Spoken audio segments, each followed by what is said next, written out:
মক্কায় হজের প্রস্তুতি সম্পন্ন করেছে সৌদি কর্তৃপক্ষ। চাঁদ দেখা সাপেক্ষে আগামী ৪ বা ৫ জুন পবিত্র হজ অনুষ্ঠিত হবে। হজ যাত্রীদের বরণ করতে প্রস্তুত মিনা, মুজদালিফা ও আরাফাতের ময়দান। মক্কা নগরীতে নিরাপত্তা সহ আগের চেয়েও উন্নত ব্যবস্থাপনায় এবারের হজ।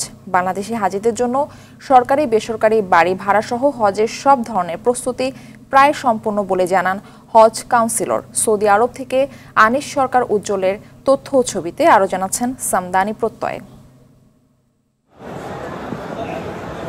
আত্মশুদ্ধির বাসনা নিয়ে ধর্মপ্রাণ ও সচ্ছল মুসলমানরা পালন করবেন পবিত্র হজ। চাঁদ দেখা সাপেক্ষে চলতি বছরের ৪ বা ৫ জুন তারিখে অনুষ্ঠিত হবে হজ। মুসলিম উম্মার সবচেয়ে বড় এই ধর্মীয় জমায়েতে শরিক হওয়ার উদ্দেশ্যে মুসল্লিদের নিয়ে বাংলাদেশ থেকে প্রথম হজ ফ্লাইট আজ পৌঁছেছে। এর আগে হজ সহায়ক কর্মী, ডাক্তার, নার্স ও প্রশাসনিক দায়িত্ব পালনে মক্কায় পৌঁছান।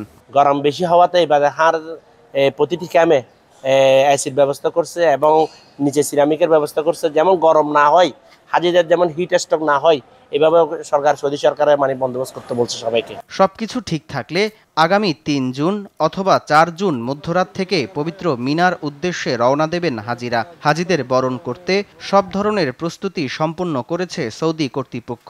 মিনা, মুজদালিফা, আরাফার ময়দানে হাজিদের জন্য থাকা, খাওয়া ও ইবাদত পালনের জন্য উন্নতমানের এয়ার কন্ডিশন তাঁবু সহ সব ধরনের ব্যবস্থা রাখা হয়েছে বলে জানান কাউন্সিলর হজ জহিরুল ইসলাম। ইতিমধ্যে সরকারি বেসরকারি সমস্ত হজযাত্রীদের বাড়ি ভাড়া সম্পন্ন হয়েছে। হাজিদের যাতায়াতের জন্য পরিবহন চুক্তি সহ মিনা, আরাফাত, তাঁবু নির্বাচন এবং সার্ভিস কোম্পানি নির্ধারণ করা হয়েছে। ভিসা কার্যক্রম শুরু হয়েছে। এদিকে হাজিদের নিরাপত্তা দিতে মক্কা, মিনা, মুজদালিফা ও আরাফাতের ময়দান নিরাপত্তার চাদরে ঢেকে ফেলা হয়েছে। নিয়োগ করা হয়েছে ২০,০০০ নিরাপত্তা কর্মী ও ১০,০০০ স্বেচ্ছাসেবক।